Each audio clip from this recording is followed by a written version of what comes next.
जय जय श्री राधे श्याम। বলে পুতনা তো আসলেন, তারপর প্রেরণ করলেন শকটাসুর। শকটাসুর আগমন করে এক মাস পর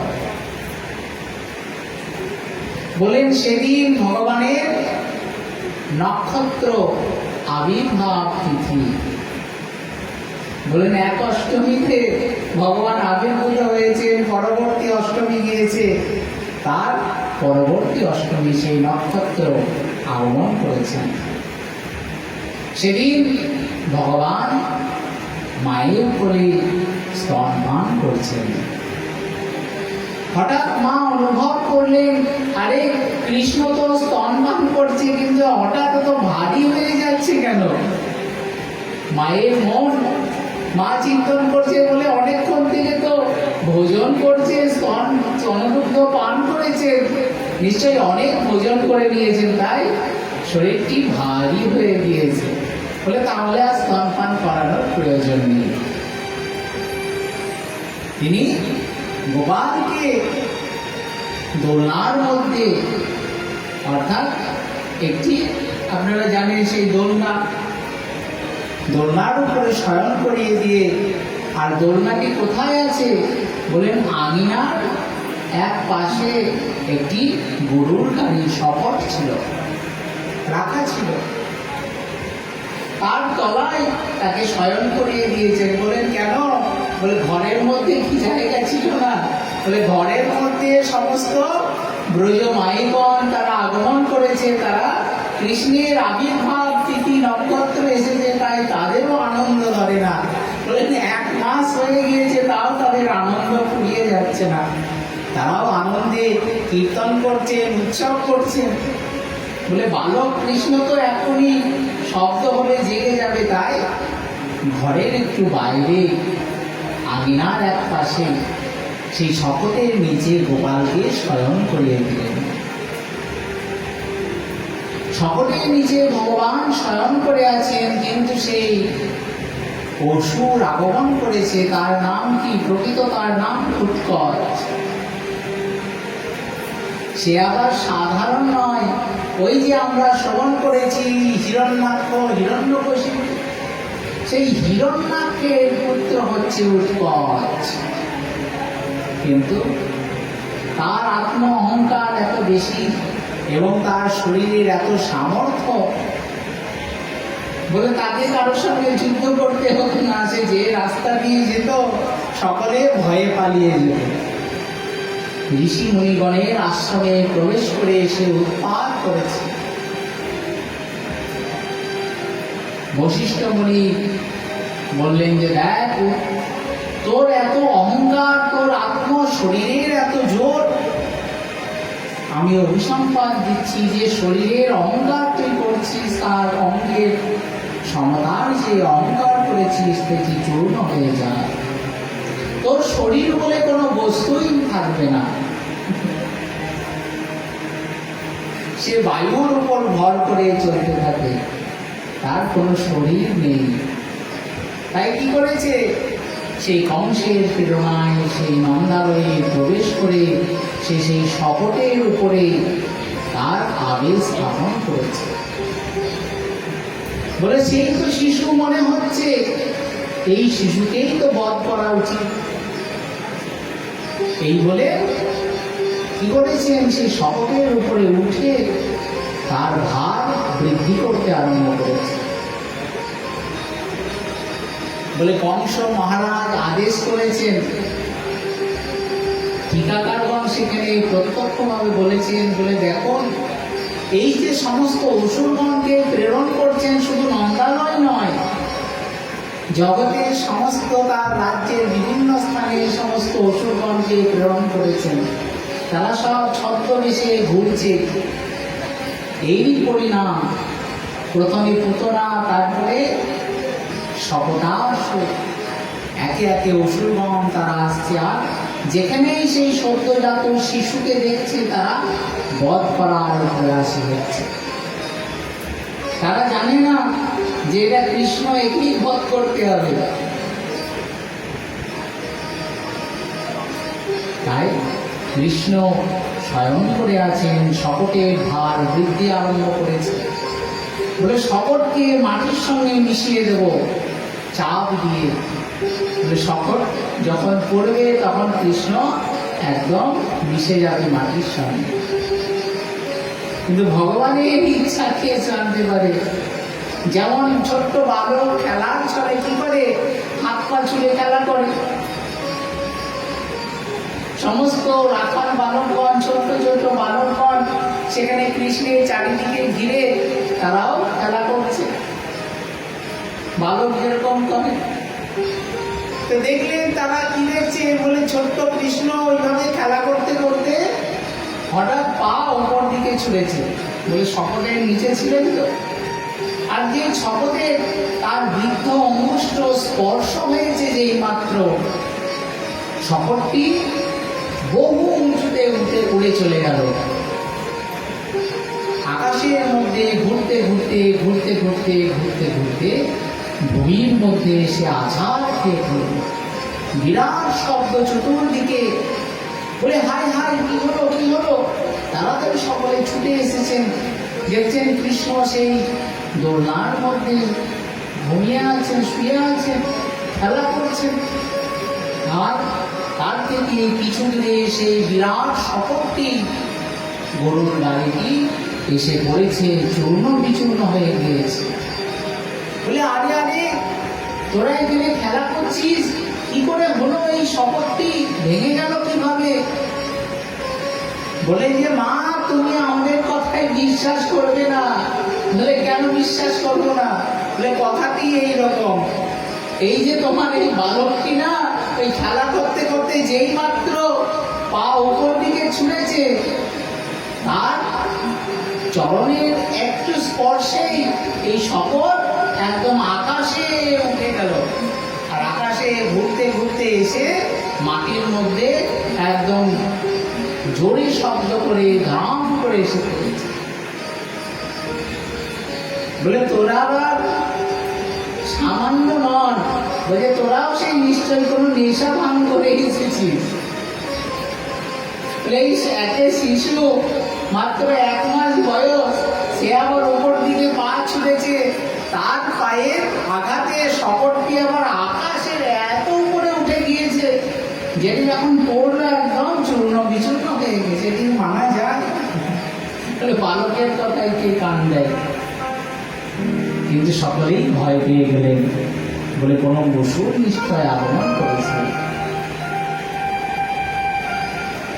কংস আর প্রেরণায় আবার পরবর্তী অসুর আগমন করলেন, কি তৃণাবর্ত ঘূর্ণিঝড় স্বরূপে আগমন করলেন, কৃষ্ণকে ভূমি থেকে উড়িয়ে নিয়ে চলে গেল।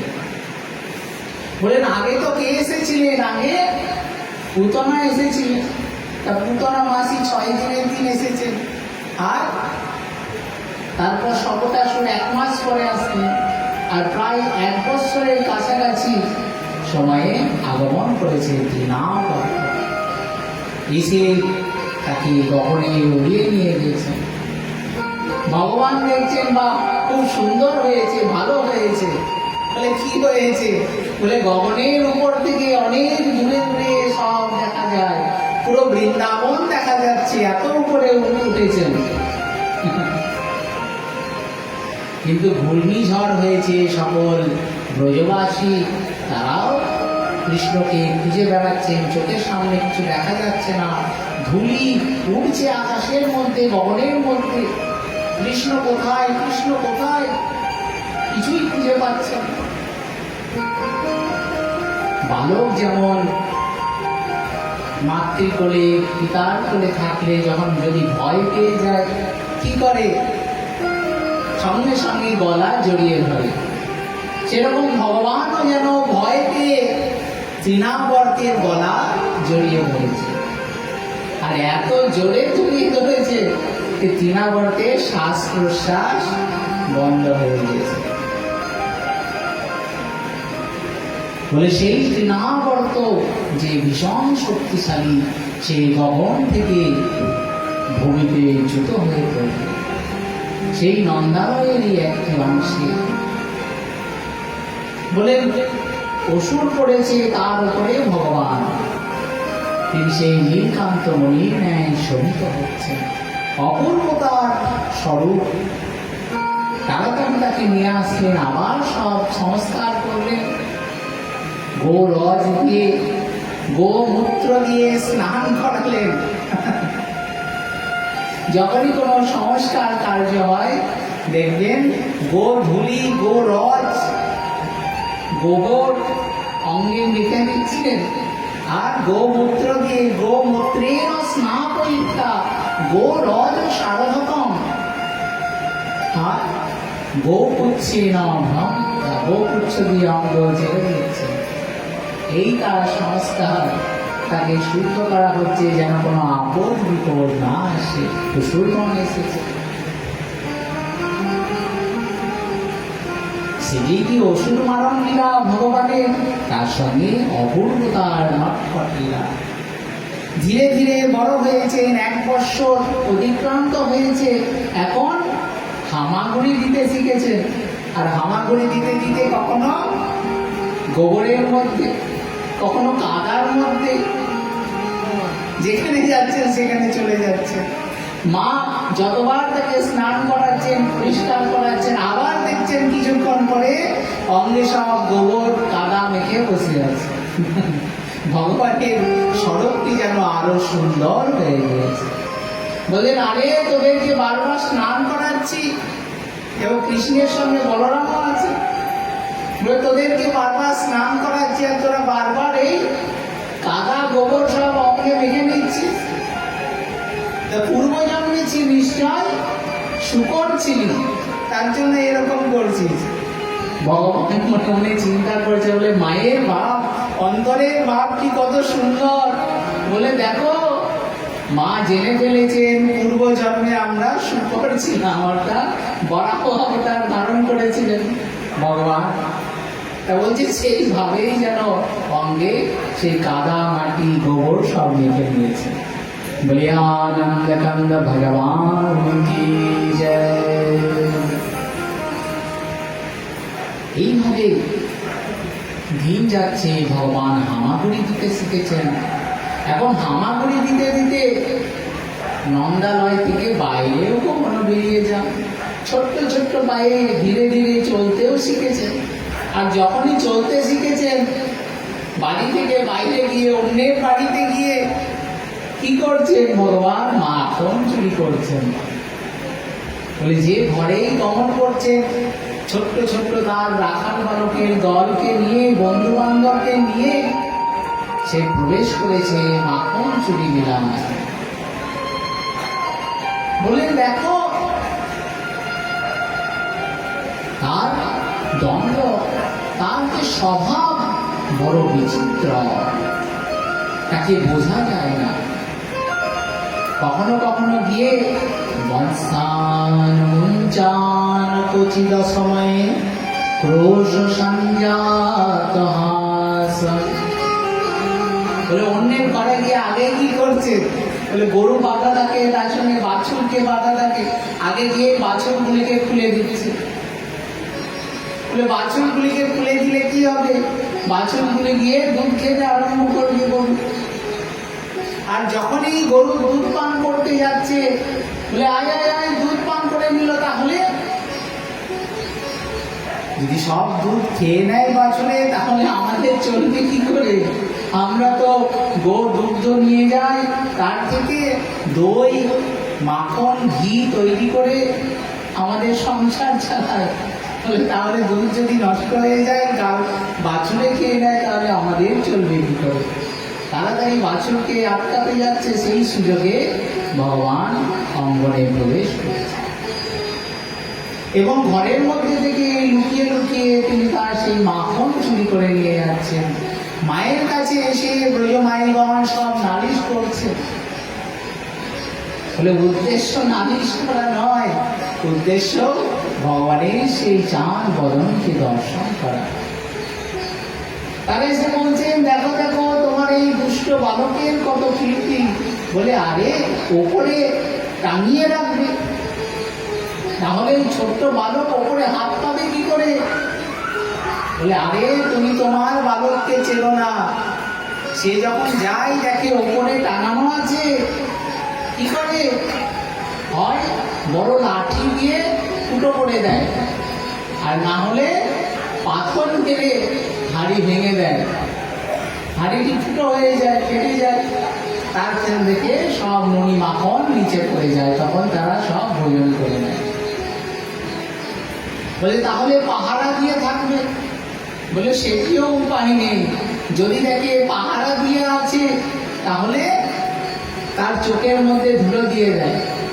বলে চোখে ধুলো পড়লে কি হবে, আর দেখতে পাই না, তখন লুকিয়ে ভেতরে ঢুকে যায়। বলে এইরকম এত দুষ্ট কাম। বলে তাহলে তোমরা আরো সাবধান হয়ে থাকবে। বলে সাবধান হওয়া তো দূরের কথা, বলে আমরা একদিন কি করেছি জানো না? বলে কি করেছো? বলে মাও হাসছেন, তারাও হাসছেন। বলছেন আমরা এই হাড়ির সঙ্গে দড়ি বেঁধেছি, ওপরে হাড়ি টাঙিয়ে রেখেছি, মাখনের হাড়ি, আর সে হাড়ির সঙ্গে দড়ি দিয়ে বেঁধেছি কি? বলে একটা ঘন্টা, ঘন্টাটা বাইরে আছে। বলে কৃষ্ণ যদি ভেতরে ঢুকে এসে হাড়িতে কাটতে যায় তাহলে কি হবে? দড়িতে টান পড়বে, আর বাইরে ঘন্টা আছে, ঘন্টাটি বাজতে লাগবে, আমরা এসে সঙ্গে সঙ্গে ধরে ফেলব। এমন সময় কৃষ্ণ কি করেছে?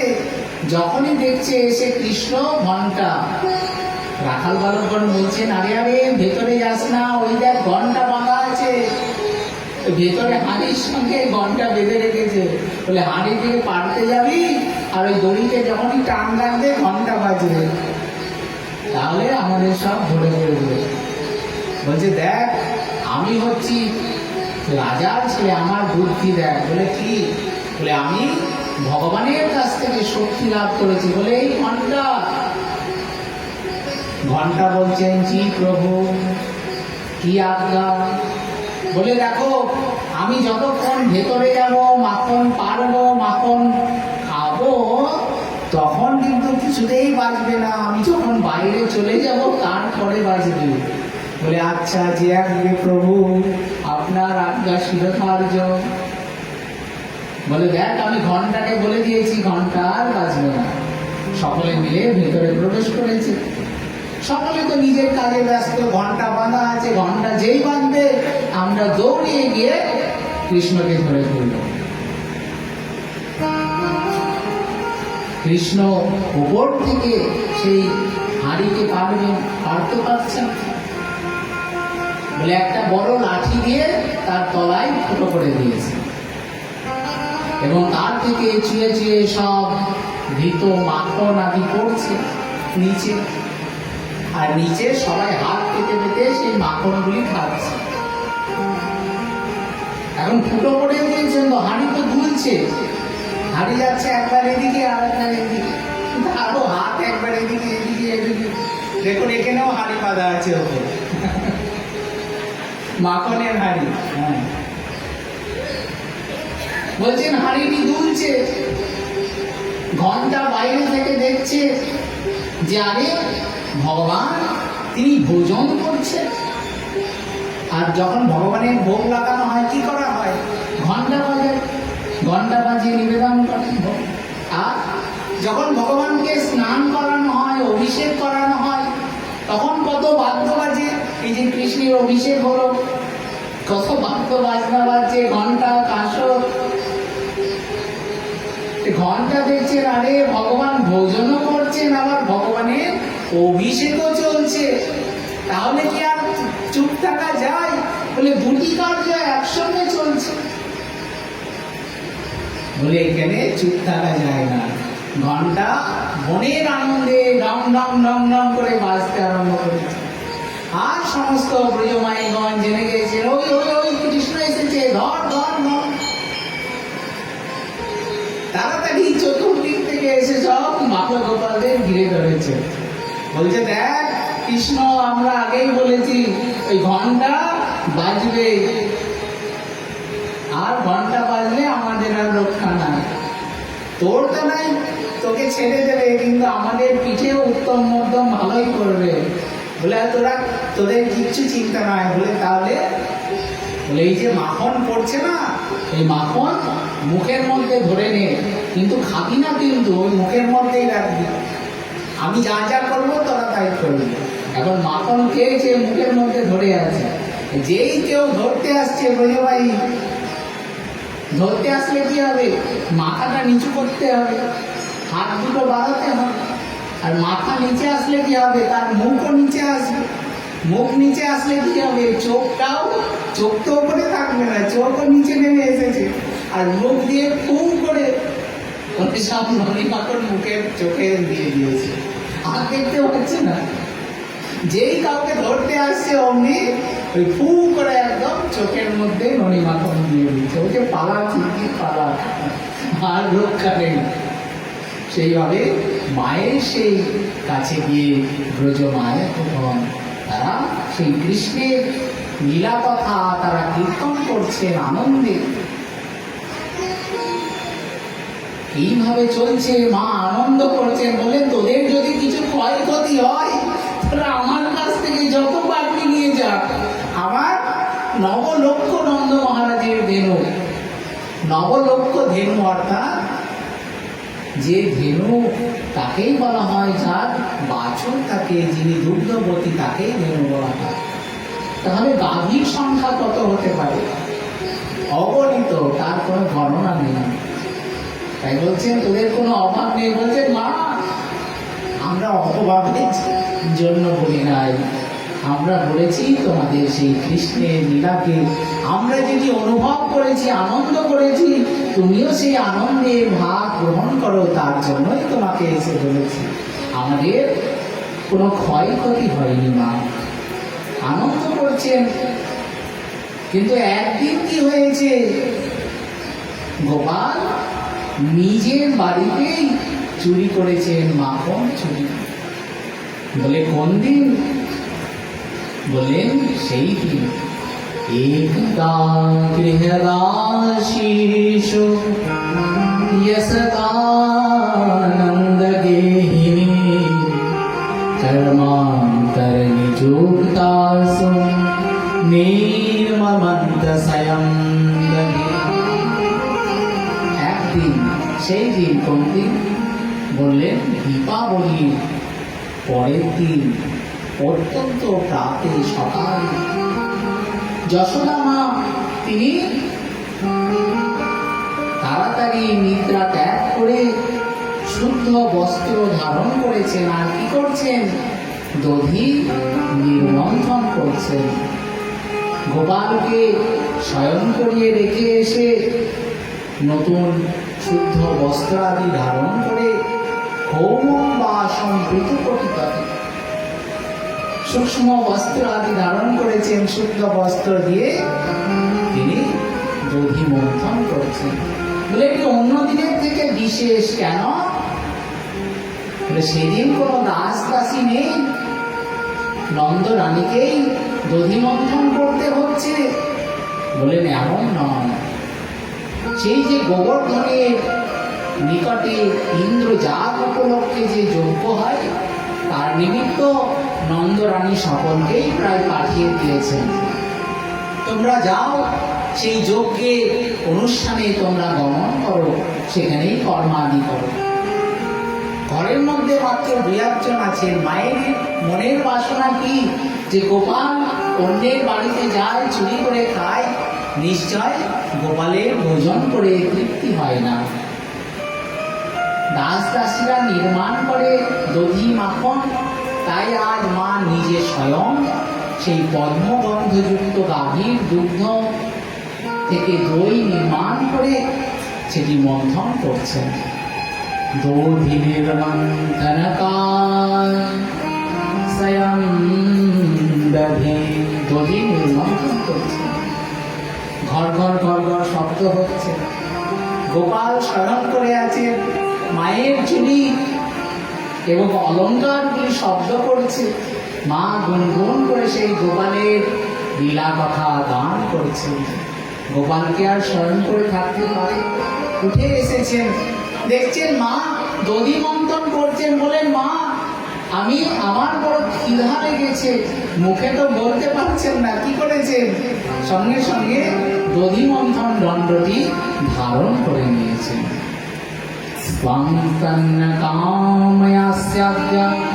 মন্থনম জননীং হরি গৃহীত্বা দধি মন্থনম নিষেধাৎ প্রীতিমাবহ। মা দেখছেন গোপাল কি বড় হয় নাই, গোপালের বুদ্ধিও কত বেড়েছে। মা যে দধি মন্থন করতে পারবেন না, দণ্ডটি ধরলে গোপালের বড় বুদ্ধি আছে। মা সঙ্গে সঙ্গে তাকে কোলে নিয়ে দুধ পান করাতে লাগলেন। বৃন্দাবনের সমস্ত কিছু চিন্ময়, প্রাকৃত কিছু নয়। তাই একদিকে যেমন দধি মন্থন করছিলেন, অপরদিকে সেই পদ্মগন্ধ যুক্ত দুগ্ধ কিছুটি দূরে চুল্লির মধ্যে তাকে বসিয়ে রেখেছেন, সেটি আবর্তন হচ্ছে, দুগ্ধ জাল হচ্ছে, ফুটছে। দুগ্ধ যেন দেখলেন, আরে গোপাল তো মায়ের স্তনদুগ্ধ পান করে নিচ্ছে, তাহলে আমরা আর গোপালের সেবায় লাগবো না, তাহলে কি হবে? চলো আমরা এই অগ্নির মধ্যে নিজের আত্মাহুতি দিয়ে দিই। এইভাবে যেন সেই দুগ্ধ উঠে উঠে আগুনের মধ্যে ঝাঁপ দিতে যাচ্ছে। মা দূর থেকে দেখছেন দুগ্ধ উঠিয়ে উঠছে, তাড়াতাড়ি গোপালকে নামিয়ে রেখে তিনি ছুটতে গেলেন। সেই দুগ্ধকে তিনি উনানের মধ্যে থেকে, চুল্লি থেকে নামিয়ে রেখে তিনি ধীরে ধীরে ফিরে আসছেন। কিন্তু এদিকে গোপালকে যেই নামিয়ে রেখেছেন, গোপাল দেখছেন হ্যাঁ আমি করছিলাম স্তনদুগ্ধ পান, মা আমাকে ছেড়ে দিয়ে সেই সামান্য একটা দুধের জন্য চলে গেল। বড় রাগ হয়েছে। রাগের বসে কি করেছে গোপাল? একটি ছোট্ট পাথর নিয়ে সেই দধি মন্থন ভাণ্ডটি আঘাত করেছে।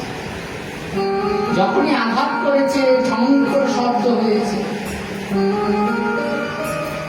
সেই পাত্রটি, হাঁড়িটি বলছে, দেখো গোপাল আমি কিন্তু মাকে বলে দেবো ঠং ঠং করে, তোমাকে কিন্তু শাস্তি দেবে মা এসে। গোপাল বলছে দাঁড়াও আমি ঠং ঠং করাচ্ছি তোমাকে। এই বলে ওপরে নয় নিচে আঘাত করেছে। নিচে কি হয়? দুধ থাকে, দই থাকে। দধি মন্থন করছিলেন তো, দই আছে নিচে। নিচে আঘাত করতেই সেটি ফুটা হয়ে গেছে। সমস্ত দধি এসে গোপালের পায়ে এসে পড়ছে। বলে গোপাল তুমি আমাদের নষ্ট করো না, আমরা তোমার চরণে আশ্রয় নিলাম। এখন গোপাল দেখছে হাঁড়িটি ফুটা হয়ে গেছে, তারপর দধি সব অঙ্গনে ছড়িয়ে পড়েছে। এখন মা এসে যদি দেখে তাহলে বকাঝকা করবে, এই সুযোগে পালাও।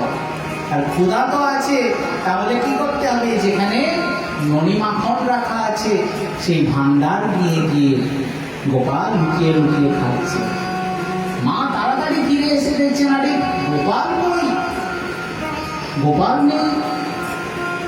দেখলেন গোপাল যে চরণে গমন করেছে, দইয়ের উপর দিয়ে তার ছাপ গিয়েছে। বলে কোন দিকে যাচ্ছে? সেই ভান্ডার ঘরের দিকে। কিছু দূর এগিয়ে দিলেন, বলে যতদূর ছাপ ছিল ততদূর তো দেখলেন, কিন্তু তারপরে তো শুকিয়ে গেছে, আর ছাপ নেই। তাহলে দেখলেন ঠং ঠং করে শব্দ হচ্ছে। গোপালের হাতে যে বালা পরানো আছে সেই বালা হাড়ির মধ্যে ঢোকাচ্ছেন আর মাখন তুলে তুলে খাচ্ছেন। শুধু নিজে খায় না, আবার বানরদেরকে খাওয়াচ্ছে। মা ঘি পায়ে চুপি চুপি চুপি চুপি গমন করছেন। আর হাতে নিয়েছেন কি? কৃষ্ণের খেলার একটি লাঠি। লাঠিটি সোনার লাঠি। নন্দ মহারাজ উপহার দিয়েছেন গোপালকে।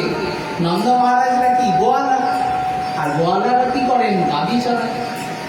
আর গাভী চড়ানোর জন্য তারা কি করেন? সঙ্গে একটি লাঠি রাখেন। গোপাল তো ছোট্ট, তার জন্য একটা ছোট্ট লাঠি। লাঠিটি বড় সুন্দর, সোনার লাঠি, কত কারুকার্য করা। গোপাল খেলা করে। এখন মা সেই লাঠিটিকে তুলে নিয়েছে। বলে দাঁড়া তোকে দেখাচ্ছি, মজা দেখাচ্ছি। এদিকে হাঁড়ি বেড়েছিস, তারপরে আবার এসে মাখন চুরি করে খাওয়া হচ্ছে। অন্যর বাড়ি প্রতিদিন যাস, আর নিজের বাড়িতে তোকে ধরে ফেলবো। দেখ মা যেই ঘরে প্রবেশ করেছে, বানরগুলি তো ছিল ঘরে, তারা কিচিরমিচির করে পালিয়ে গেছে, পালা পালা গোপাল পালা, তারা গোপাল দেখছে মা এসে গিয়েছে, সঙ্গে সঙ্গে নেবে দেব দৌড়। মা কি আর ধরতে পারে ছোট্ট গোপালকে, অন্য পথ দিয়ে পালাচ্ছে। বলে গোপাল কোন দিকে যাচ্ছে? যেখানে নন্দ মহারাজ প্রাতঃকালে বসে তার আত্মীয় পরিজনকে, পারিষদগণকে কত আদেশ উপদেশ করে থাকেন সভা বসে। নন্দ মহারাজ তিনি রাজা, গোকুলের রাজা। গোপাল ছুটে চলেছেন মা তার পিছনে, কিন্তু গোপাল সর্বজ্ঞ হয়েও জানেন না যে আজ মা আছেন বাড়িতে, কিন্তু বাবা নেই। নন্দ মহারাজ সেই গোবর্ধনে দিয়েছে। গোপালকে এসে ধরি ধরি, কিন্তু গোপালকে ধরতে পারছেন না। ভগবানের দুইটি শক্তি মুখ্য, একটি ঐশ্বর্য শক্তি আর একটি কারণ্য শক্তি। ঐশ্বর্য শক্তি তো ভগবানের সমস্ত জগতে বিস্তৃত হয়ে আছে, কিন্তু ভগবানের অন্তরে যে করুণা শক্তি, সেই করুণা শক্তি ভগবানকে পাইয়ে দেন কাদের? সেই ভক্তগণকে। ভগবানকে ধরিয়ে দেন, নিজের কাছে আবদ্ধ করে দেন সেই করুণা। ঐশ্বর্য শক্তি ভগবানকে রক্ষা করছেন, মা ধরতে পারছেন না। কিন্তু করুণা শক্তি যখন দেখলেন ভক্ত বড় উদ্গ্রীব হয়ে ভগবানের দিকে আসছেন, ভক্ত কত পরিশ্রান্ত হয়ে গেছেন, ক্লান্ত হয়ে গেছে, গোপাল দেখলেন মা ক্লান্ত হয়ে পড়ছেন, সঙ্গে সঙ্গে গোপালের গতি রুদ্ধ হয়ে আসলো, কমে আসলো। মা ধরে ফেললেন। বলে তুই বানরের বন্ধু, বানরদেরকে ভোজন করাচ্ছিস। গোপাল বলছে আমাকে ছেড়ে দাও, আমি আর ঘরে থাকবো না, বানরদের সঙ্গে গাছেই থাকবো। গোপালের বাপ বলছে আমি তোকে বেঁধে রাখবো। এই বলে মা গোপালকে বন্ধন করেছে। কোথায়? উদুফলের সঙ্গে। গোপালকে চতুর্দিকে তার কি দিয়ে বাঁধছেন? চুল বাঁধা থেকে সামান্য একটু রজ্জু, একদিকে উদুফলের সঙ্গে বেঁধেছেন, অপরদিকে গোপালের উদরে। হাতে পায়ে বাঁধেন নাই, উদরে বেঁধেছেন, কারণ উদরটি নরম থাকে তো, ওটা নিচে করতে পারে, কোনো আঘাত পাবে না। হাতে পায়ে বাঁধলে যদি পড়ে যায় আঘাত লাগে। কিন্তু বাঁধতে পারছেন না, দুই আঙুল কম, সেই একই ভাব। একদিকে ঐশ্বর্য শক্তি, অপরদিকে কারুণ্য শক্তি। বলছেন যখন ভক্তির উৎকণ্ঠাটি বৃদ্ধিপ্রাপ্ত হয়, ভগবানের করুণা শক্তি তিনিও এগিয়ে নিয়ে আসেন ভগবান। ভক্ত যখন এক পা এগিয়ে যান, ভগবান ভক্তের দিকে তিনি আরো এগিয়ে আসেন। তাহলে এই দুইটি অংশ। মা বাঁধার চেষ্টা করছিলেন, কেন? গোপালকে বাঁধতে পারছেন না। ঐশ্বর্য শক্তি দেখছেন ভগবান বাঁধতে চান না, বলে এখন বাঁধা পড়ে গেলে খেলবো কখন? এই রাখাল বালকরা আসবে, তাদের সঙ্গে খেলতে যাবো, বাঁধতে চাইছেন না। কিন্তু যখন দেখলেন মা একান্ত ক্লান্ত শ্রান্ত হয়ে পড়েছেন, কারুণ্য শক্তি গোপালকে বন্ধন করিলেন। পদকর্তা আমাদের বৈষ্ণবগণ তারা সেখানে দাঁড়িয়ে দাঁড়িয়ে দেখছেন মা গোপালকে বাঁধছেন। তারা কি বলছেন?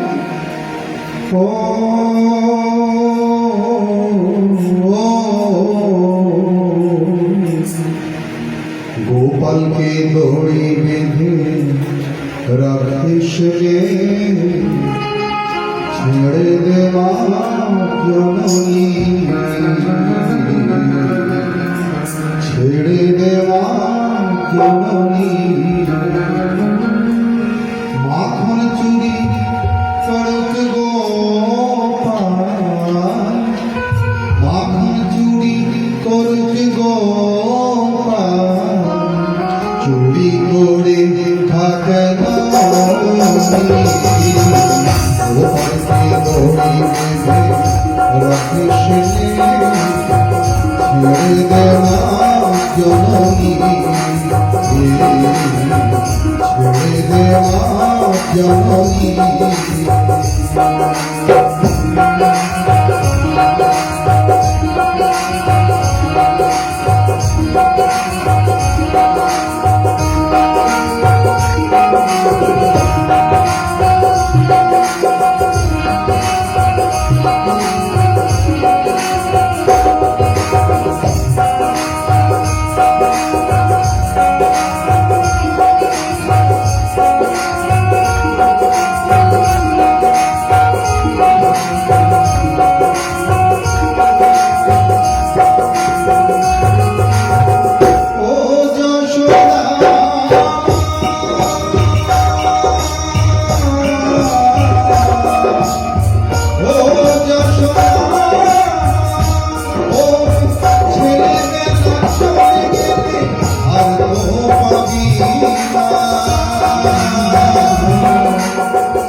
কিছু যেন জানে না সে সন্তোষে কত স্বভাবে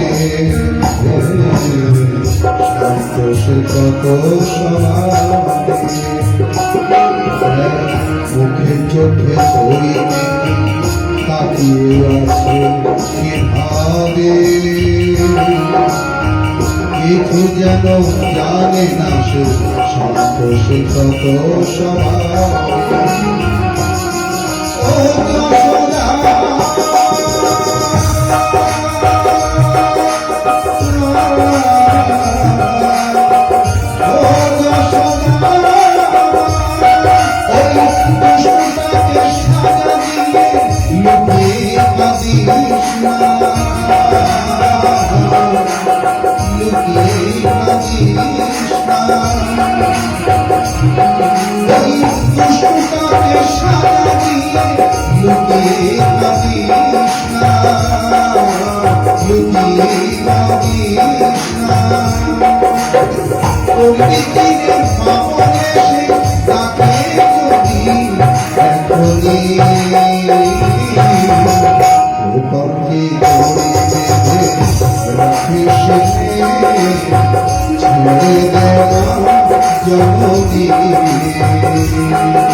চুরি করে হাতে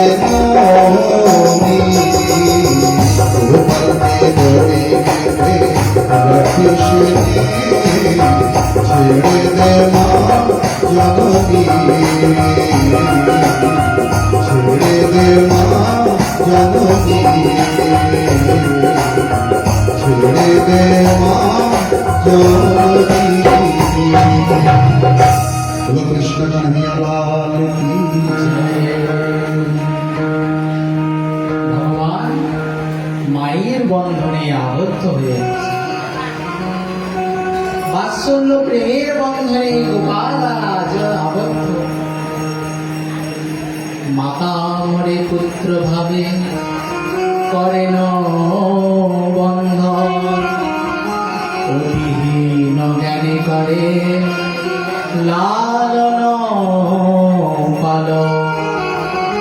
মা ছোট্ট গোপাল আজ চুরি করে খাচ্ছে, কাল বড় চোর হয়ে যাবে, বড় শাসন করছেন, কারণ মৎসন করছেন, তাকে বন্ধন করবেন। গোপাল বড় বন্ধন হয়ে আছে। রাখাল বালকগণ এসেছেন বলে, দেখ আমাকে তো বেঁধে দিয়েছে, তোরা একটু খুলে দে। তারা পারলেন না। গোপালের দৃষ্টি গেল কিছু দূরে কি আছে, সেই জমল অর্জুন বৃক্ষ। গেল, দেখ আমি এই হাঁটতে হাঁটতে হামাগুড়ি দিয়ে এই গাছ দুইটির মধ্যে দিয়ে ওইদিকে চলে যাব, আর উদুফলটি এখানে আটকে যাবে। এরপরে আমি জোরে টান দেব ওই দিক থেকে, এই সামান্য একটু রজ্জু তো এটি ছিঁড়েই যাবে।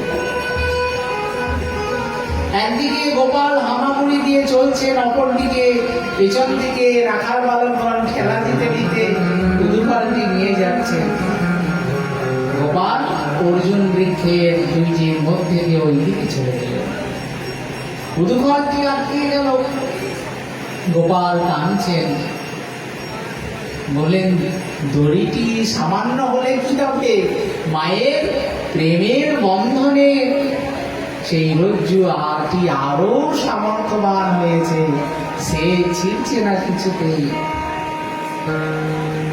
উপলক্ষ কি, সেই অর্জুন বৃক্ষ, জমল অর্জুন বৃক্ষ, তারা সেই নরকুবের মণিগ্রীবের সন্তান।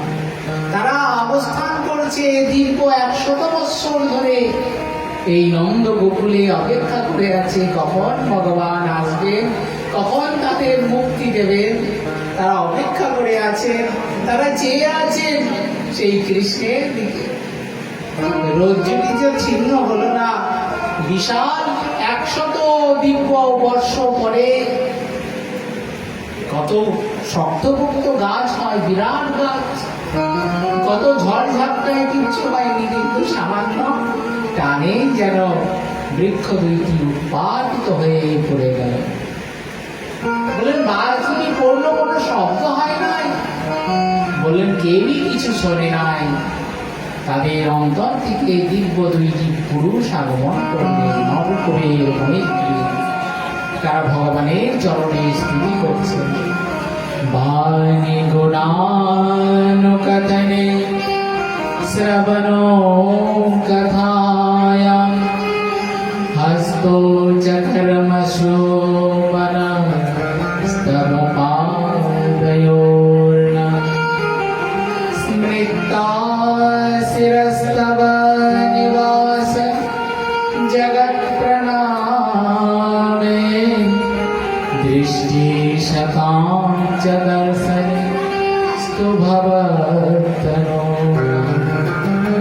হে প্রভু, আপনাকে প্রণাম। আমাদের বাণী আপনার গুণকীর্তন করুক, আমাদের শ্রবণ আপনার সেই দিব্য কথাকে শ্রবণ করুক, আমাদের হস্ত আদি আপনার সেবায় সর্বদা নিযুক্ত থাকুক, মন আপনার যেন চরণ ছাড়া না হয় প্রভু। আপনার স্মৃতি যেন আমাদের হৃদয়ে সর্বদা থাকে, আমাদের মস্তক যেন আপনার শ্রীচরণে বারবার নমিত হয়। দৃষ্টি শতাং চ দর্শনেস্তু ভবতনোনা। আর দৃষ্টি কোথায় থাকবে প্রভু? আপনার এই অলৌকিক অপূর্ব শ্রীগ্রহে, অথবা আপনার অভিন্ন স্বরূপ সেই ভক্তগণের শ্রীগৃহে যেন আমাদের এই দৃষ্টি সর্বদাই নিহিত থাকে। কারণ আপনাদের সেই ভক্ত চূড়ামণি নারদ মুনির কৃপায় তো আজ আপনার দর্শন লাভ করেছি। আপনাকে প্রণাম জানাই। এইভাবে তারা প্রণাম জানালেন, তারা গমন করলেন। আমাদের জীব গোস্বামী গোপাল চন্দ্র গ্রন্থে বললেন যে যারা বৃন্দাবনে একবার এসেছে ভগবান তাদের বৃন্দাবন থেকে চ্যুত করেন না। হোক তারা কুবেরের পুত্র, কিন্তু দিব্য এক স্বরূপে তারা অবস্থান করছেন। কোথায়? সেই গোলকে। গোলকে তারা অবস্থান করছেন, তারা পক্ষী রূপে। শ্রুতিকণ্ঠ মধুকণ্ঠ আদি তারা অপূর্ব সেই ভগবানের গুণকীর্তন করেন সেই বৃন্দাবন, সেখানেই তারা অবস্থান করছেন। তাই বলেন এক স্বরূপে তারা ফিরে গেলেন, কিন্তু মুখ্য স্বরূপ তাদের সেই বৃন্দাবনেই আছে। এইভাবে সময় অতিবাহিত হচ্ছে। একদিন এক ফল বিক্রয়ীকে কৃপা করলেন, ফল নেবে গো, ফল নেবে গো। গোপাল যেই মাত্র শুনেছেন তাড়াতাড়ি বাইরে এসেছেন, বলেন হ্যাঁ হ্যাঁ আমি নেব, আমি নেব, দাও দাও দাও, আমাকে দাও, আমি নেব, ফল নেব। গোপালের রূপ দেখে তিনি অপূর্ব মোহিত হয়ে গিয়েছেন। ছোট্ট শিশু হলে কি হবে, তার অপূর্ব অলঙ্কার অঙ্গভঙ্গি। বলে দাও দাও, ফল দাও, আমি নেব। বলে দেখো আমি তো ফল দিই, কিন্তু বিনিময়ে তো কিছু নিতে হয়। বলে কই, আমাকে তো কত কিছু লোকে দেয়, কিছু তো চাই না। বলে তারা তো তোমাদের নিজের জন, তারা তো তোমার মায়ের মতো। তাহলে বলে তাহলে তুমি একবার আমাকে মা বলে ডাকো, আমার কোলে ওঠো। বলে আচ্ছা আচ্ছা, তা তো দেবই, কিন্তু তুমি যে চাইলে তোমার জন্য কিছু তো আনা দরকার। বলে কি দেবে, কি নেবে? বলে ধান নাও। বলে দাঁড়াও, ধান নিয়ে আস। নন্দালয় অঙ্গনে ধান মেলা আছে। গোপাল তাড়াতাড়ি দিয়ে দুই হাতে করে ধান উঠিয়ে নিয়েছেন, উঠিয়ে নিয়ে আসছেন। বলে হাত দুটি তো ছোট, তারপরে ধান নিতে গেলে, কিছু নিতে গেলে যে আঙুলগুলি বন্ধ করতে হয় সেটি গোপাল জানে না। আঙুলগুলি খোলা, আর ধান নিয়েছেন, অর্ধেক সব ধানই পড়ে গিয়েছে। হাতের মধ্যে হয়তো দু চারটি আটকিয়েছিল।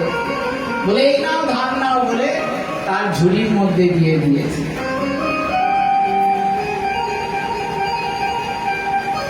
ফল বিক্রয় নিয়ে এতে তিনি মুগ্ধ হয়ে গেলেন। বলে নাও নাও, ফল নাও, সব ফল দিয়ে দিলেন। ফল বিক্রিনী যখন ফিরে আসছেন বাড়িতে, হঠাৎ দেখছেন যে ফলের ভাণ্ডটি ছিল, আমি তো সব ফল দিয়ে দিয়েছি, কিন্তু ভাই ঝুড়িটি বড় ভারী হয়ে যাচ্ছে কেন?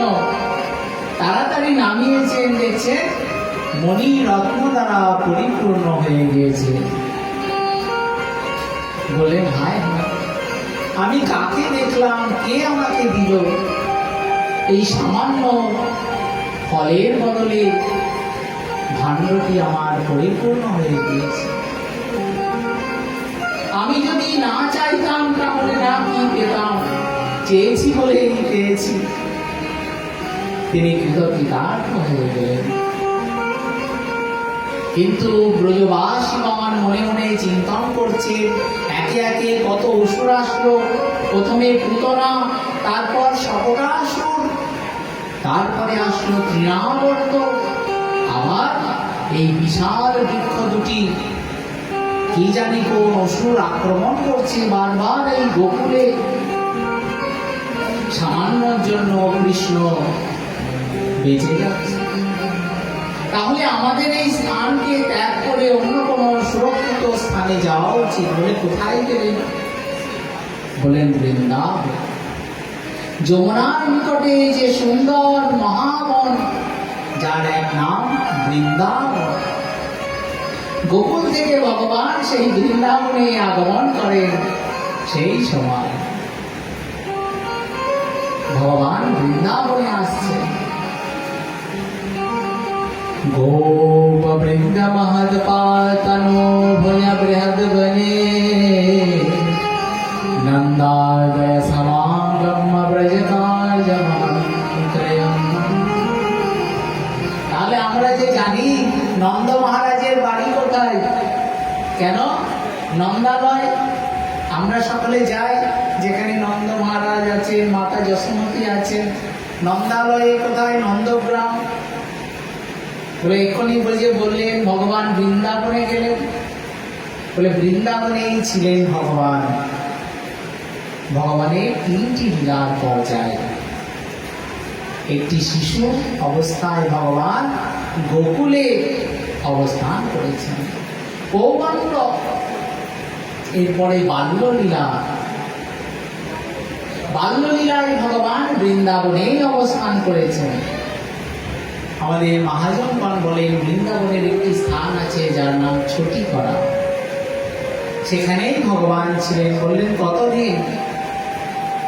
আমাদের সনাতন গোস্বামীপাদ যে তার টিকায় বলেছেন যে সেই যে ভগবান যেদিন গিরিরাজ গোবর্ধনকে ধারণ করলেন, কত জল বৃষ্টি ঝড় সমস্ত ব্রজবাসীগণকে রক্ষা করলেন। তারপর আবার ব্রজবাসীগণ চিন্তা করেন যে আমরা কোথায় আছি। বলে যমুনার নিকটে। আমাদের তো ভালো ছিল, যমুনার নিকটে আমাদের কত সুন্দর বন বৃন্দাবন, গাভীগণের কত উপযুক্ত স্থান ছিল। কিন্তু যদি পরবর্তীকালে এইরকম জল বৃষ্টি হয়, যদি প্লাবন হয়ে যায়, তাহলে তো কত বিপদ এসে যাবে। এই নিমিত্ত নন্দ মহারাজ কোথায় গেলেন? সেই নন্দীশ্বর পর্বতের উপরে। নন্দীশ্বর পর্বত যেটি মহাদেবের একটি স্বরূপ। নন্দীশ্বর যাকে বলা হয়, মহাদেবের যিনি বাহন তাকে বলা হয় নন্দী। আর নন্দী যিনি ঈশ্বর, নন্দীশ্বর, তিনি স্বয়ং মহাদেব যেখানে অবস্থান করেছেন।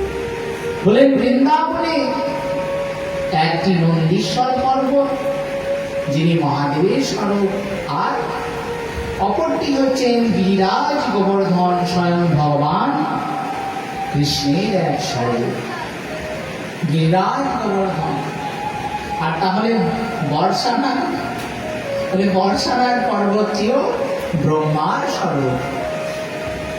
যেন ত্রিদেব একই স্থানে অবস্থান করছেন। ভগবানের সেই অপূর্ব বাল্য লীলাকে, কৃষ্ণ লীলাকে তারা আস্বাদন করছেন, এসে সেখানে অবস্থান করেছেন। এইভাবে তিনটি লীলার পর্যায় ভাগবত আর শাস্ত্র মহাজনগণ বর্ণন করলেন। তাই বলেন বৃন্দাবনে তারা অবস্থান করছেন, কত আনন্দ উৎসব। কিন্তু সেখানেই শেষ নয়, একে একে গোচারণ লীলা আরম্ভ করলেন ভগবান। সেখানে রসিক ভক্তগণ বলছেন যে গরু চড়াতে ভগবান যাচ্ছেন। বলেন না না না, ছোট্ট বালক তো, তার বয়স কত দূর হবে? সবে 3.5 পেরিয়ে 4-এ পড়েছেন। তখন বৃন্দাবনে আগমন করেছেন ভগবান। এই ছোট্ট অবস্থায় কি বাছুর চড়াতে পারে? সে বাছুর চড়ানোর সামর্থ্য নাই। বাছুর কত বড় বড়। তো বলে কি চড়াতে যাচ্ছেন? গোচারণ করতে যাচ্ছেন ভগবান। বলে নন্দ মহারাজ কি পালন করেন? বলেন গবাদি পশু। সুকমনীয় সেখানে বর্ণন করেছেন, বলেন গো মহিষ আদি।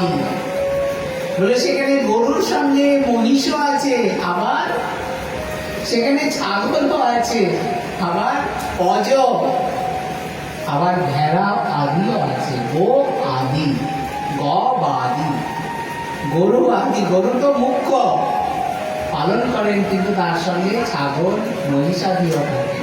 বলছে ভগবান যেন যাচ্ছেন, রসিক ভক্ত বলছেন বলে ভগবান কি চড়াতে গিয়েছেন বলে গরু নয় ছাগল চড়াচ্ছেন। কিন্তু গোচারণে যাওয়ার মূল লক্ষ্য হচ্ছে যে গৃহের মধ্যে থাকলে মা দৌড়াদৌড়ি করে খেলা করতে দেবে না, কোথায় আঘাত পেয়ে যায় গোপাল, ননির পুতুল মায়ের নিকটে। তাই গোপাল রাখাল বালকগণের সঙ্গে আনন্দ করতে করতে খেলা করতে করতে বৃন্দাবনে গিয়েছেন। বৃন্দাবনে খেলা করছেন, কিন্তু সেখানে একে একে অসুর আগমন করছেন। বৎসাসুর, বাছুরের রূপ ধরে এক অসুর এসেছে। ভগবান তাকে কৃপা করলেন। বৎসাসুর, এরপরে বকাসুর, বকের রূপ ধরে এক বিরাট অসুর আসে। ভগবান তাকে কৃপা করলেন। অঘাসুর, বিরাট সর্পের আকারে যে অসুর এসেছেন তার নাম অঘাসুর। বললেন এরা কারা? এই বকাসুর অঘাসুর সব ওই পুতনারই সব ভাই, তাদেরই সব বংশের। বলে ভগবান শুধু পুতনাকে কৃপা করেন নাই, বলে তাদের সমস্ত বংশগণকেই কৃপা করেছেন, এই অঘাসুর বকাসুর আদিকে। কিন্তু অঘাসুরকে যেদিন কৃপা করলেন সেদিন এক বিশেষ লীলা হয়েছে। বলেন কি হয়েছে? বলে সমস্ত দেবতাগণ অন্তরিক্ষ থেকে দর্শন করেন এই গোবিন্দের লীলা। সেদিন অঘাসুরকে উদ্ধার করে ভগবান রাখাল বালকগণকে সঙ্গে নিয়ে ভোজনে বসেছেন, ভোজন করছেন। বলে মধ্যেখানে ভগবান বসেছেন, চতুর্দিকে রাখাল বালকগণ তারা ভোজন করছেন, কৃষ্ণ ভোজন করছেন। আর যেটি ভালো লাগছে সেটি সখাদের খাইয়ে দিচ্ছেন। বলে দেখ দেখ কত সুন্দর। আর সখাগণ যখন ভোজন করছেন, যেটি ভালো লাগছে সুন্দর লাগছে, ওই অবস্থাতে তিনি কৃষ্ণকে খাইয়ে দিচ্ছেন। ব্রহ্মা দেখছেন ওপর থেকে, দেখতে দেখতে তো ব্রহ্মার 4টি মাথা ঘুরছে। বললেন কি কেন ঘুরছে? বললেন একেই আমি কি গর্ভস্তুতি যখন হয়েছিলেন, ওই যে আমরা কালকে গর্ভস্তুতি শ্রবণ করেছি, সত্য পরম ত্রিসত্যম সত্যস্য যোনিম নিহিতম চ সত্যাত্মকম তম শরণম প্রপন্যা। ইনি যে সেই ভগবান যা স্তুতি করেছিলাম। ব্রহ্মার মাথা ঘুরতে আরম্ভ করেছে, 4টে মাথা। বলে তাহলে একটু পরীক্ষা করে দেখা যায়। বাৎসগুলিকে, গোবৎসকে লুকিয়ে নিয়ে রাখলেন কোথায়? পর্বতের গুহার মধ্যে। তারা ভোজন করতে করতে দেখলেন আরে বাছুরগুলিকে এখানেই ছিল, গেল কোথায়? কৃষ্ণ বললেন তোরা ভোজন কর, আমি দেখে আসি। কৃষ্ণ চলেছেন। বলে কি আছে? বলে হাতের মধ্যে দই মাখা অন্ন মধ্যেখানে, আর তার চারিদিকে কি আছে? ওই আঙুলের ওপরে ওপরে এক এক রকমের আচার, এক এক রকমের ফলের সুমিষ্ট আদি দ্রব্য নিয়ে চলেছেন, খাচ্ছেন আর খুঁজছেন। কিন্তু এদিকে যখন ভগবান অন্বেষণ করতে গিয়েছেন, ব্রহ্মা এসে রাখাল বালকগণকে অপহরণ করে নিয়ে গেছে। ভগবান এসে কিছুই খুঁজে পাচ্ছেন না। বলে কোথায় গেল? তিনিও ক্রন্দন করছেন সাধারণ বালকের ন্যায়। কিছুক্ষণ পরে ঐশ্বর্য শক্তি বললেন ভগবান এই কাজ সাধারণ লোকের নয়, কোনো অসুরের নয়। তাহলে? বলে ওই যে ব্রহ্মা অন্তরিক্ষতে বসে আছে তার কাজ। বলে ও আচ্ছা, ব্রহ্মা কি করে? সৃষ্টি করে। বলে দাঁড়াও আমি ব্রহ্মাকে দেখাচ্ছি। এই বলে ভগবান নিজে তিনি সৃষ্টি কার্য করলেন। যত রাখাল বালক, যত গোবৎস আছে নিজেকেই প্রকাশ করলেন। বলে এরকম কেন হলো? বলে তারও একটি উদ্দেশ্য হচ্ছে, যারাই ভগবানকে দেখেন যদি মনে করেন যে আমারই যদি পুত্র হতো কত সুন্দর হতো। গাভীগুলিও মনে করে কৃষ্ণ যদি আমার বাছুর হতো কত না আনন্দ হতো, সকলেই নিজের পুত্রর মতন স্নেহ করে। যদি একবার কাছে পেতাম, কখনো কখনো দর্শন হয়, কখনো হয় না, এরকম অবস্থা। তাই ভগবান সকলের মনোবাঞ্ছাকে পূর্ণ করার জন্য তিনি ব্রহ্মাকে মোহিত করে দিয়েছেন। ব্রহ্মা তো একদিকে চুরি করে নিয়ে রেখে এসেছে পাহাড়ের গুহার মধ্যে, বলে তাহলে এখন দেখে আছি কৃষ্ণ নিশ্চয় কাঁদছে, আর কাঁদতে কাঁদতে এসে নিশ্চয় আমাকে বলবে যে ওহে ব্রহ্মা ঠাকুর, তুমি আমার এই রাখাল বালকগুলিকে ফিরিয়ে দাও। কিন্তু এসে কি দেখে, এসে দেখে যেমন খান তেমনি। তাহলে কি তারা ছাড়া পেয়ে এখানে চলে এসেছে? তাড়াতাড়ি গিয়েছেন গুহার মধ্যে, দেখছেন হ্যাঁ গুহার মধ্যে যেমন কার তেমনি, আর এদিকে এসে দেখছেন যেমন কার সেই রাখাল বালক গোপতি। তাহলে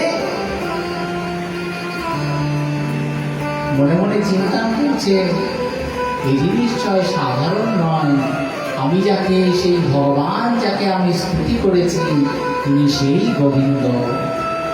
তিনি করজোড়ে ভগবানের স্তব স্তুতি করলেন, বলেন প্রভু আপনি আমাকে ক্ষমা করুন।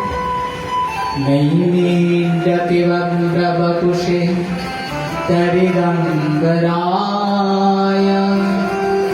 গুঞ্জাবদংস পরিপিচ্ছলসন্মুখায় বেত্রসৃজে বেত্রবিশালবেণু লক্ষ্মী শ্রীমৃদুপদে পশুপাঙ্গজায়।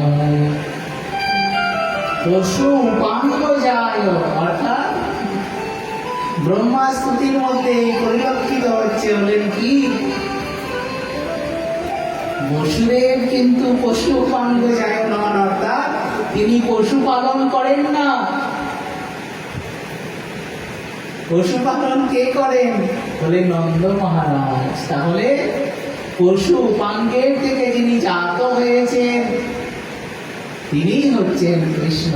অর্থাৎ ব্রহ্মা তার স্তুতিতে বলেই দিলেন যে এই কৃষ্ণ তিনি বৃন্দাবনে নন্দ মহারাজেরই পুত্র। বলে তাহলে দেখুন আর কত প্রমাণ চাই, শাস্ত্র সব প্রমাণ দিয়ে রেখেছেন। তিনি স্তব স্তুতি করলেন। ভগবান ব্রহ্মার দিকে ফিরেও তাকালেন না, যেন ব্রহ্মার প্রতি ভগবানের একটু রোষ হয়েছে। কেন রোষ হয়েছে?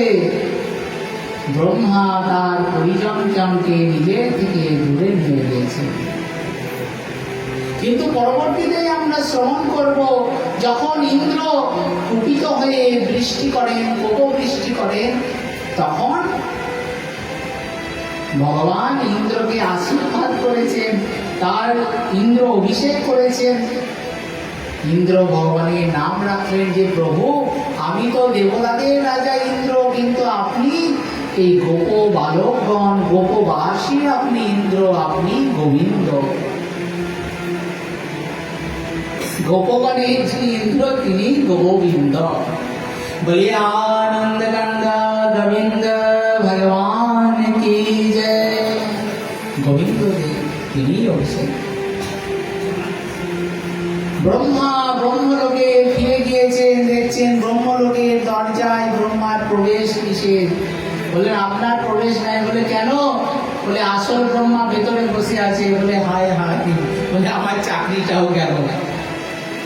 বলেন হ্যাঁ আসল ব্রহ্মা তিনি আছেন ভেতরে, আমি শুধু একবার তার সঙ্গে দেখা করতে চাই।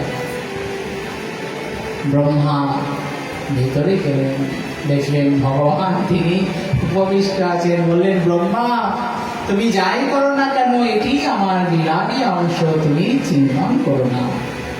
ভগবান ব্রহ্মাকে কৃপা করে গমন করলেন। এইভাবে ব্রহ্ম মহৎ লীলা অপূর্বতার সংবাদ। এরপরে ভগবান এক লীলা করেন তাল বনে। ভাদ্র মাসে কি হয়? তাল পেকেছে। তাল বনে থেকে গন্ধ আসছে পাকা তালে। সখাগণ বলছেন চলো চলো আমরা তালবনে যাই। অন্যজন বলছে আরে না না যাস না, তালবনে এক অসুর থাকে তার নাম ধেনুকাস। বলরাম বলছেন যত অসুর আছে সব কৃষ্ণই উদ্ধার করবে, আমার কি শক্তি কম আছে নাকি, চলো আমি তাল খাওয়াচ্ছি তোমাদের। সকলকে নিয়ে গেছেন তালবনে। এদিকে ধেনুকাসুর যখন আক্রমণ করে ভগবান বলরাম, তিনি সেই তাদের পা ধরেছেন। বলে দেখতে কিরকম, বলে গাধার মতন পা ধরে ঘোরাতে ঘোরাতে ঘোরাতে ঘোরাতে সবাই তাল গাছের দিকে ছুঁড়ে ছুঁড়ে মারে, আর সমস্ত তাল গাছ উপড়িয়ে উপড়িয়ে পড়ে যায়।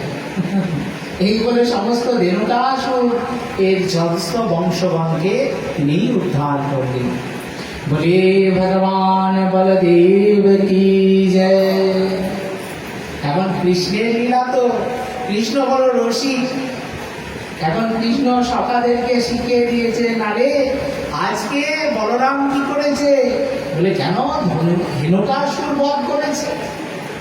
বলে তাহলে ঘরে গিয়ে কি বলবি তোরা, বলে ভগবান বলরাম ধেনুকা নামক এক অসুরকে নিধন করেছেন। বলে না না না খবরদার না, তাহলে বলবি দাদা আজকে গাধা মেরেছে।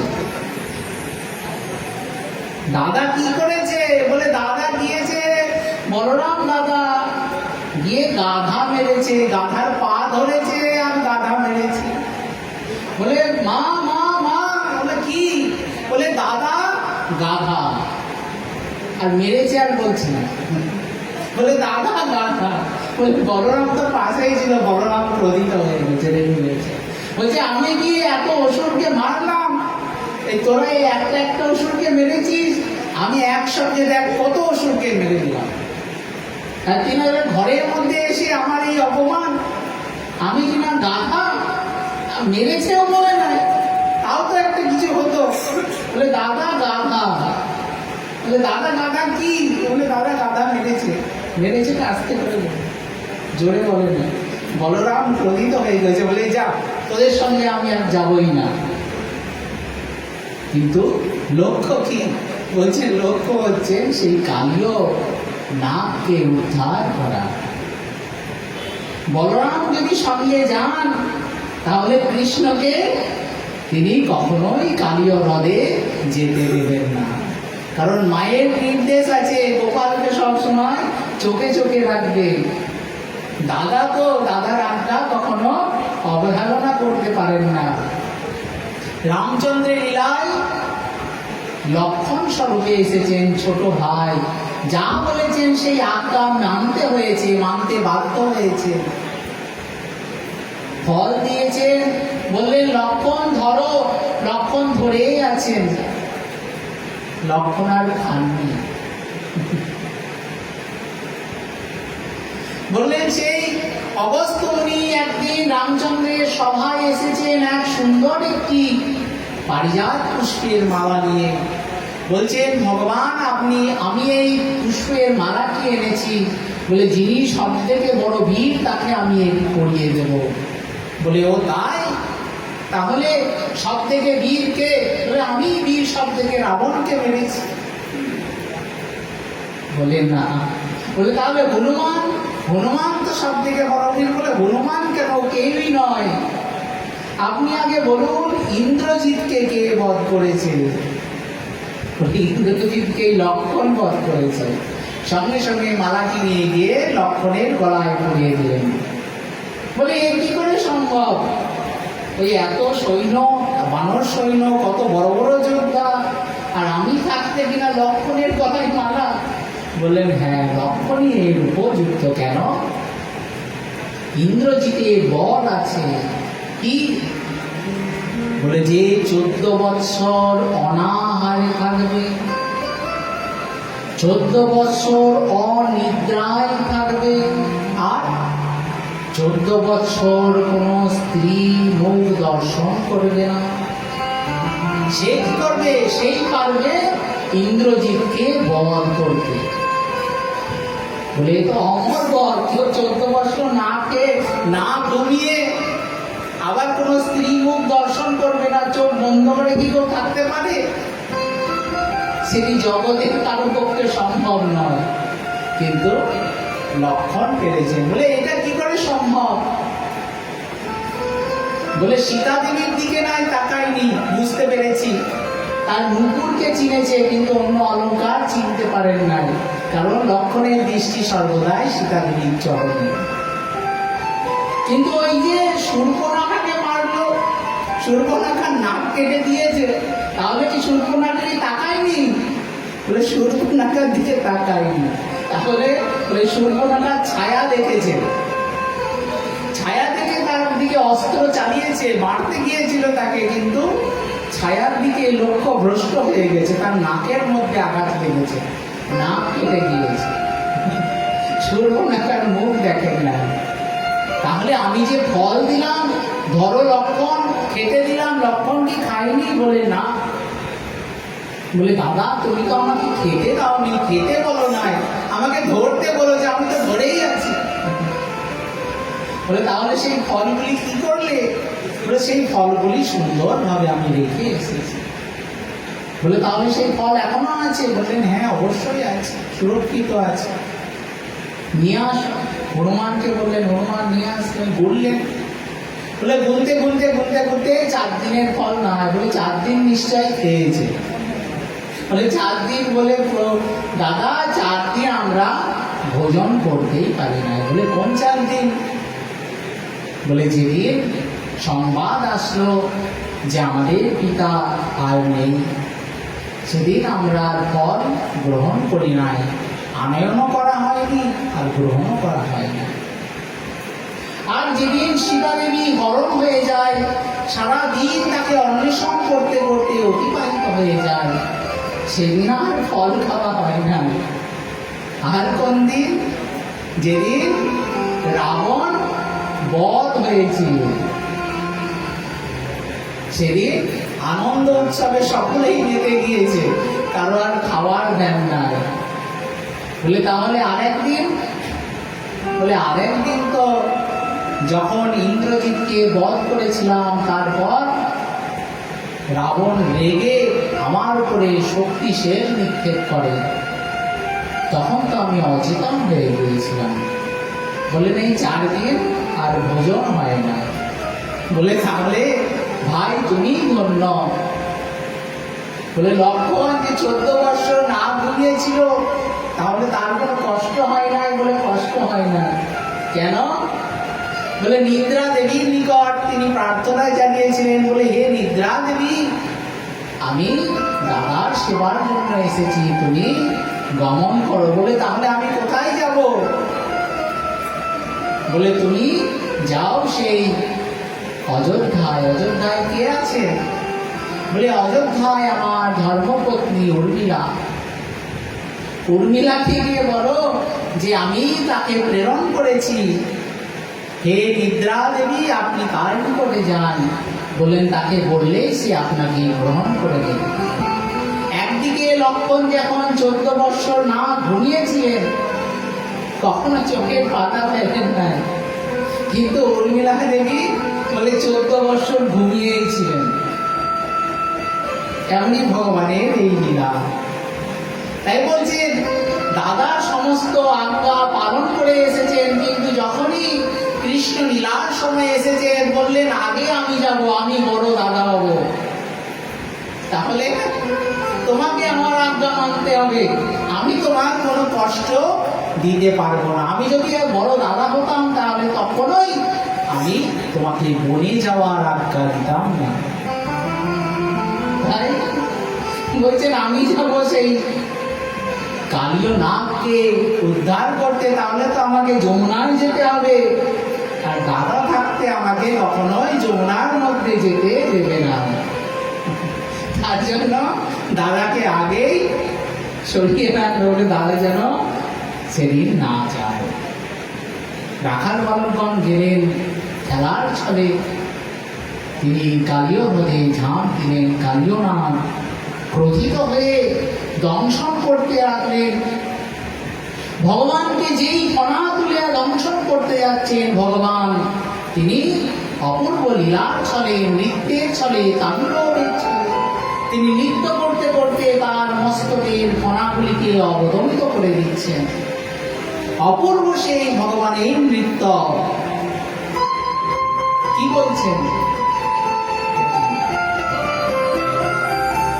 तांडव गति मंडन पे नाचत गिरिधारी, तांडव गति मंडन पे नाचत गिरिधारी, तांडव गति मंडन पे नाचत गिरिधारी, तांडव गति मंडन पे नाचत गिरिधारी।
Bhagavati Mundana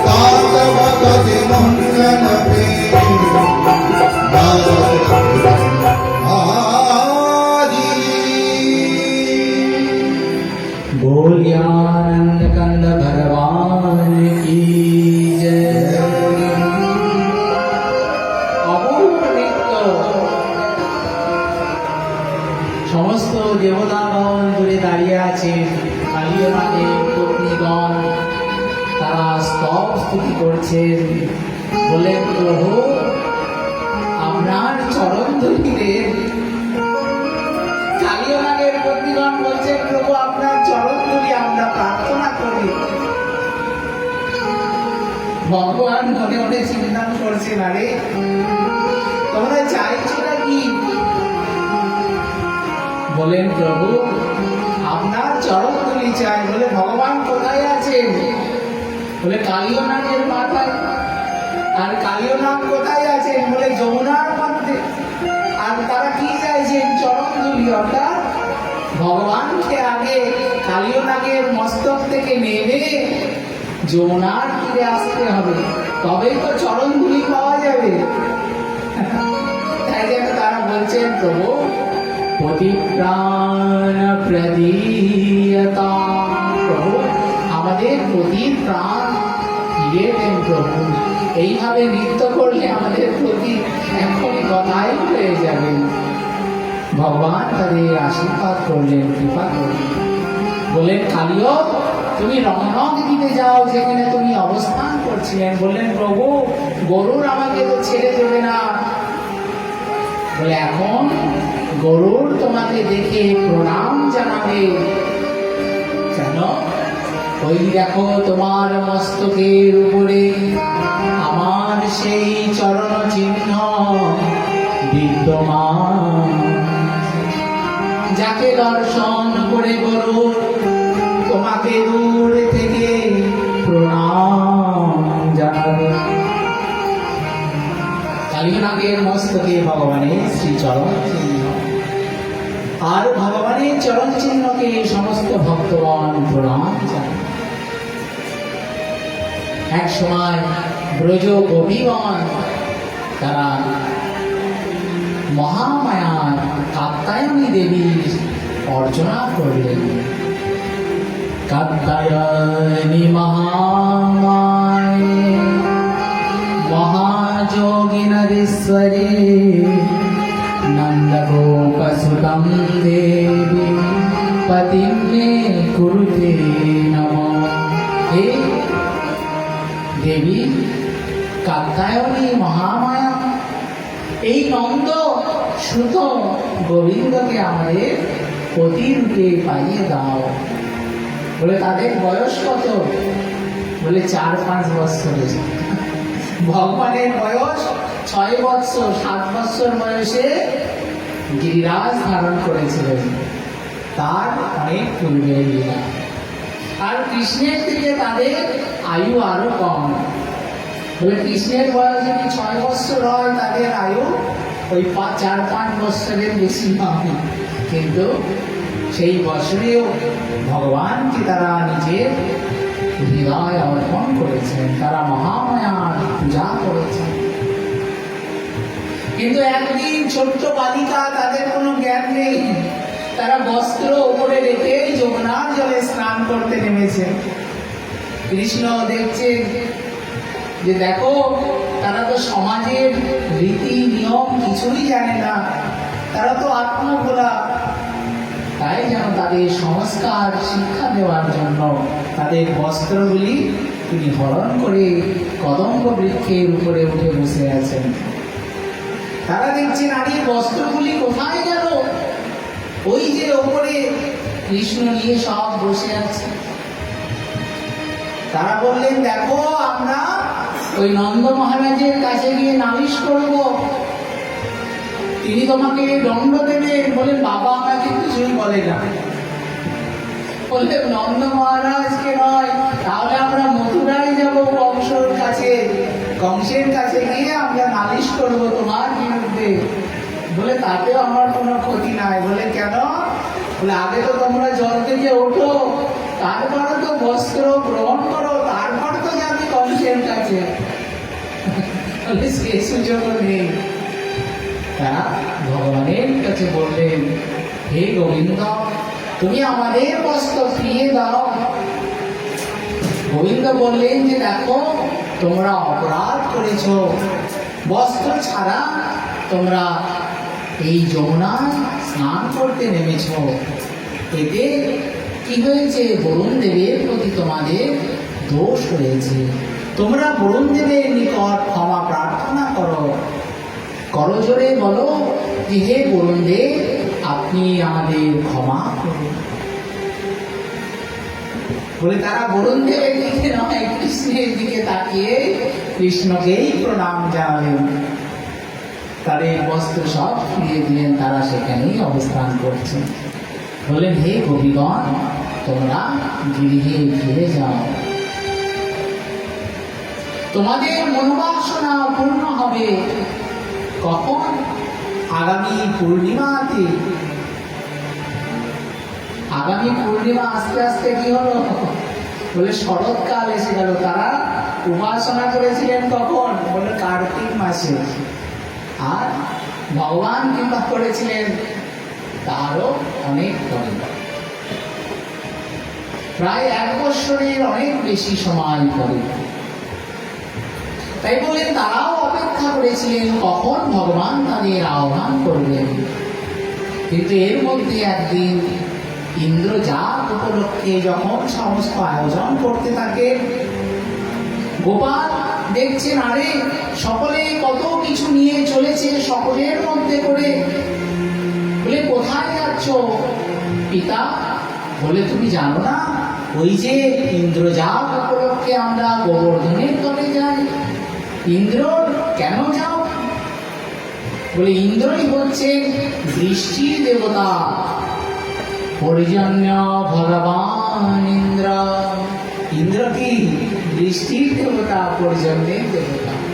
ইন্দ্র বৃষ্টিপাত করলে কত শস্য ফসল উৎপন্ন হয় এবং সেই শস্য গাছ ঘাস আদি গ্রহণ করে আমাদের গোবৎসগুলি তারা জীবিত থাকে।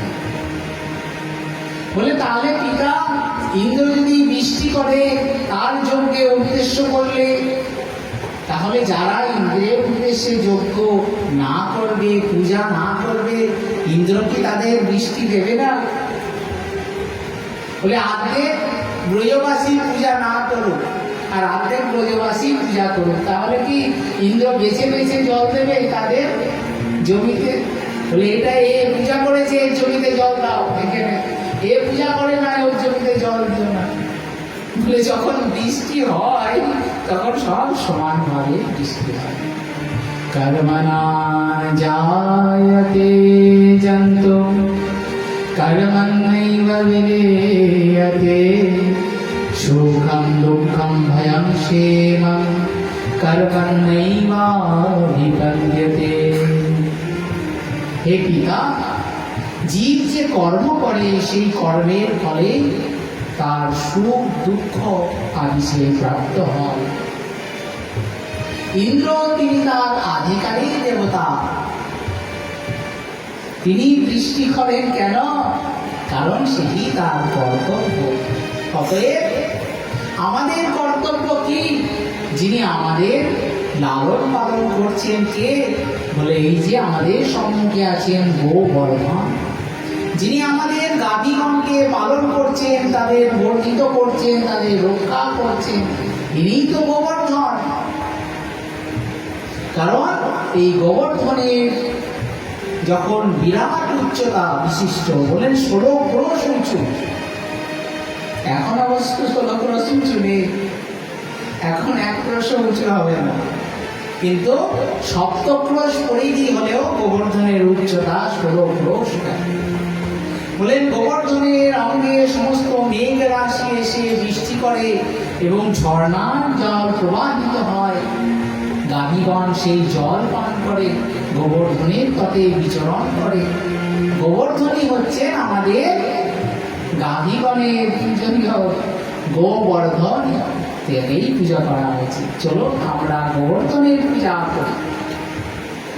বলে ইন্দ্রের পূজা নয়, ভগবানের ইচ্ছা কি? বলেন একজন দেবতা সে আমার পরিবারের পূজা নেবে, সেটা উচিত নয়। কারণ ভগবান নিজে যেখানে বিরাজিত আছেন, তাই সাক্ষাৎ গোবর্ধনের উদ্দেশ্যে পূজা নিবেদিত হল। বলে চলো সব গোবর্ধনের উদ্দেশ্যে চলো, গোবর্ধনেরকে নিবেদন করো। দেখলেন দেখতে দেখতে সাক্ষাৎ গোবর্ধন তিনি যেন সেখানে সাক্ষাৎ রূপে বিরাজিত আছেন।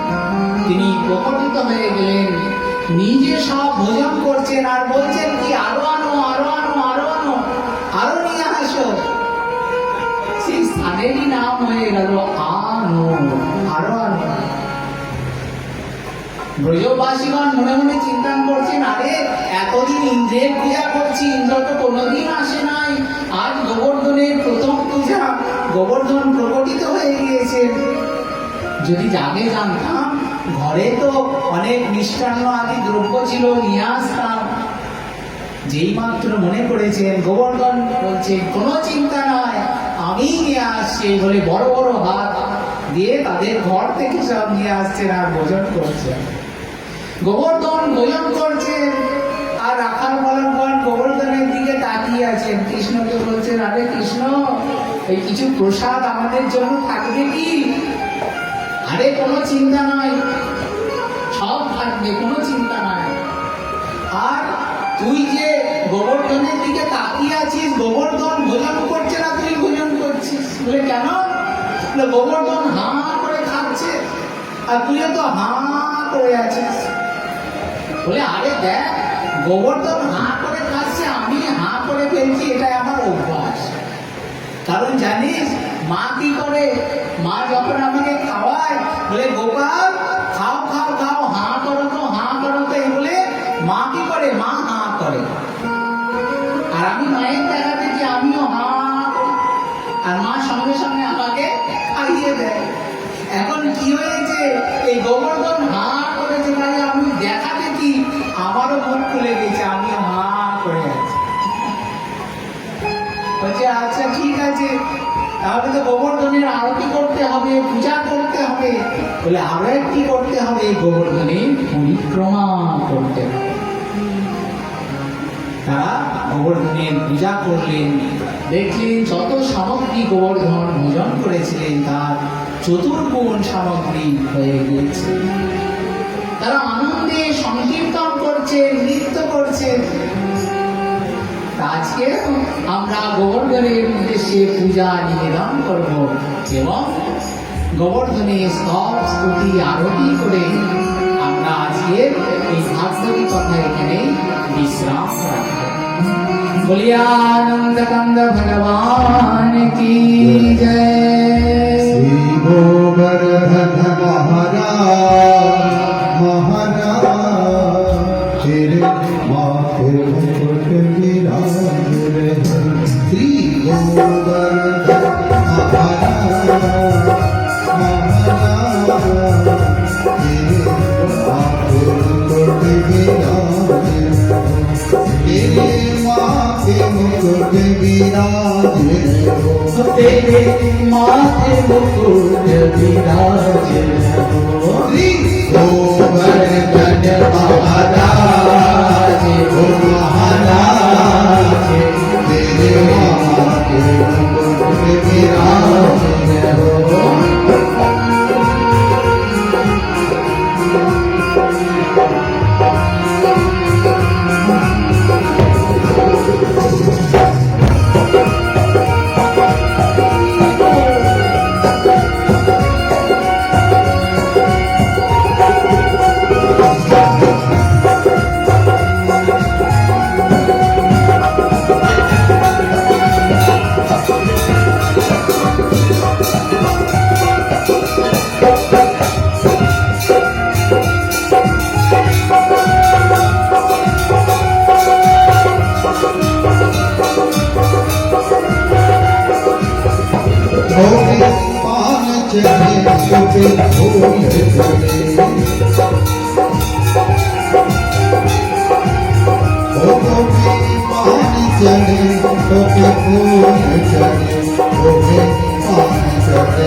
Okay. चढ़े तो फूल चढ़े तो की धार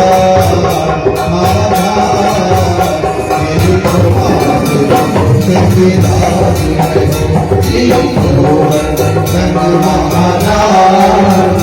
महाराज तेरी मात मुकुट विराज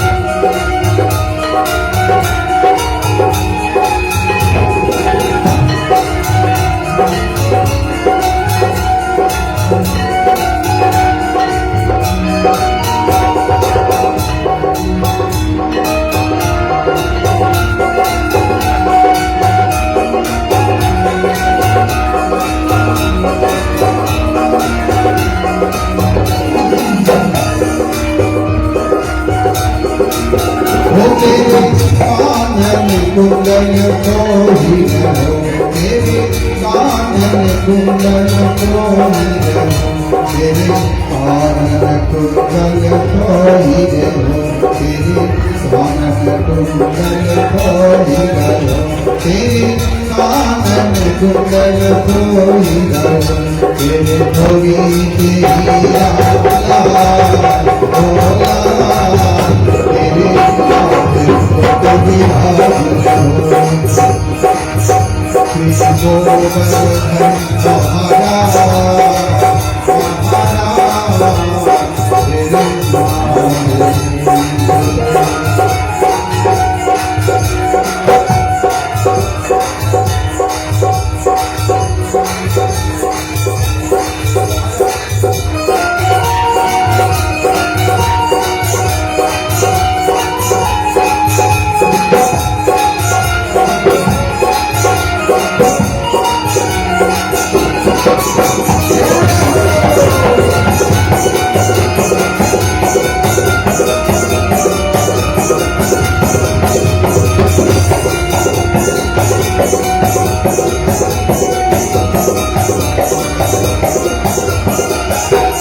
खुशी परिक्रमा खुशी परिक्रमा चंद्रेश्वर के विद्या